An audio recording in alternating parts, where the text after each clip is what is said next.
Los grandes artistas copian, los genios roban. Una de las frases favoritas de Steve Jobs, que originalmente es de Pablo Picasso.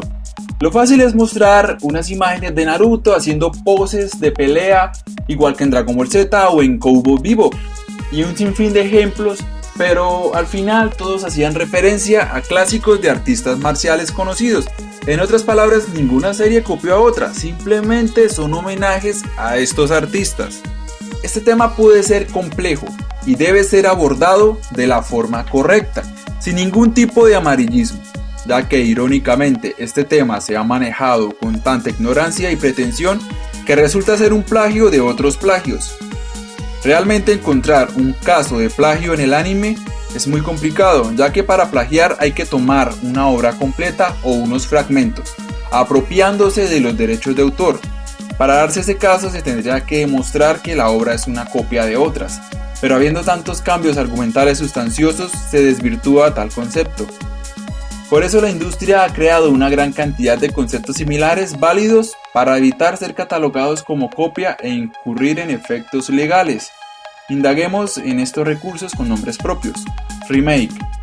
En palabras simples es readaptar una obra ya existente. El mejor ejemplo viene siendo Sailor Moon Crystal, Hellsing Ultimate, donde cambia el arte visual, incluso se puede cambiar el argumento de la historia. Reedición. Se utiliza principalmente para remasterizar y aumentar la calidad de una obra. El mejor ejemplo sería Dragon Ball Z Kai. Retake. Es un remake hasta cierto punto. Hay un cambio radical en la trama, creando una adyacente. El mejor ejemplo puede ser Full Metal Alchemist Brotherhood. Un tipo particular de retake atemporal podría ser Die Buster, con su inesperado final convergente. Rebuilds.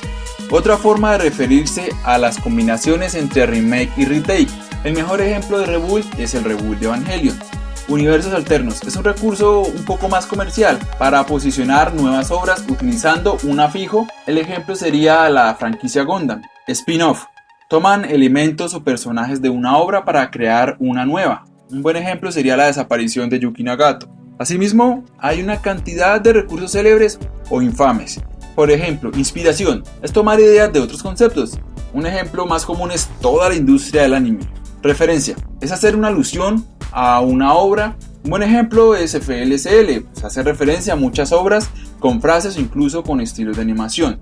Homenaje es una referencia directa, incluso se le puede dedicar escenas completas. En FLCL, por ejemplo, le hacen homenaje a las sagas de Daikon. Parodias es quizás el recurso más barato y más bajo que puede haber de referencia, puesto que usan humor y la ironía valiéndose de otras figuras como la crítica, autocrítica, sátira, cosplay, excediéndose en pretensión y ambición para apropiarse del nombre y éxito de otras obras, de ese modo atraer audiencia. El mejor ejemplo es Gintama o Excel Saga. También pueden haber casos más ambiguos. Un ejemplo sería Rebuild de Evangelion, ya que con la primera película hacen un remake, resumiendo los primeros 8 capítulos, con la segunda hacen un retake y de la tercera película para arriba se nota el cambio radical y no se sabe si lo van a justificar con la fórmula de un universo alterno, creando un final más, pero quizás el nombre del manga retake, por este nombre deciden ponerle Rebuild, pero básicamente Rebuild de Evangelion es un remake y en el transcurso se convierte en un retake.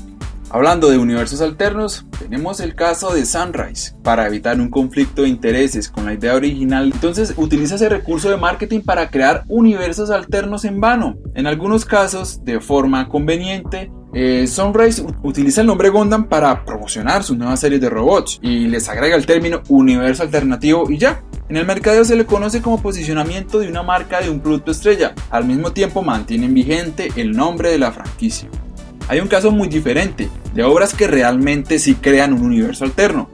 Este es el caso de Night of Lamune SI-40 y Night of Lamune SI-40 Fresh, haciendo un spin-off de algunos personajes de la saga anterior combinados con un universo tecnológico. Un caso similar ocurrió en Slayers, quizás el mejor concepto jamás creado de definición de un universo, de forma robusta, sustentando una cosmovisión compleja, con una sólida estructura teológica al mismo tiempo describiendo planos temporales y referenciando a otros universos sin definirlos en vano como lo hizo Gundam. El mismo autor es capaz de crear un universo alterno futurista, tomando como base parte de la mitología de Slayer sin recurrir a la fórmula barata de ponerle el nombre de la franquicia. A esta entrega se le dio el nombre de Lost Universe. En ese orden de ideas podríamos cambiar la palabra plagio o copia por algunas de las palabras ya mencionadas. Asimismo, hay animes que intentan emular y prácticamente calcar de forma descarada series exitosas, y por el contrario, como producto presentan una versión rebajada. Aquí es donde entra en acción los finales, que pueden llegar a salvar o a hundir estas obras. Para eso tenemos el caso de Al Noa Zero, que descaradamente toman argumentos de Code Geass y Gundam 00. Aún así, la historia parece rescatable y por momentos interesante, pero el final termina de hundirla por el exceso de pretensión, haciéndola deprimente y olvidable. Aunque en ocasiones el tan nombrado homenaje es muy abusado, tomado como pretexto para literalmente copiar escenas y grandes porciones de otras obras. Por ejemplo, en Rachefon, en estos casos se puede hablar de copia, siendo que hay grandes porciones de argumentos. Rachefon se vale del recurso del homenaje para transmigrar la trama de Evangelion. El hecho es que crear historias totalmente originales es imposible, pues todas las obras están influenciadas en otra, leve o notoriamente, pero el santo grial es encontrar una fórmula para depurar, pulir las ideas existentes y así crear un concepto con vida propio que supere el status quo.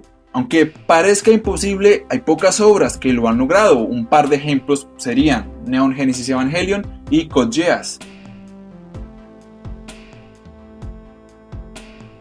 Los 90 fue una década sobrecargada con todos estos elementos. En Occidente hubo un resurgir del anime, hubo una sobreoferta del anime, y por otro lado en Japón cayeron en la reutilización, puesto que el mercado internacional gustaba del estilo clásico. Eso sí, en los 90 se impuso un estilo exagerado de animación, un estilo rayante con el super deformed. Hicieron que los 90 fuera un gran caldo para la animación, con resultados muy interesantes. La década de los 90 estuvo plagada de fórmulas de entretenimiento y espectacularidad, que incluso trascendió la barrera del nuevo milenio.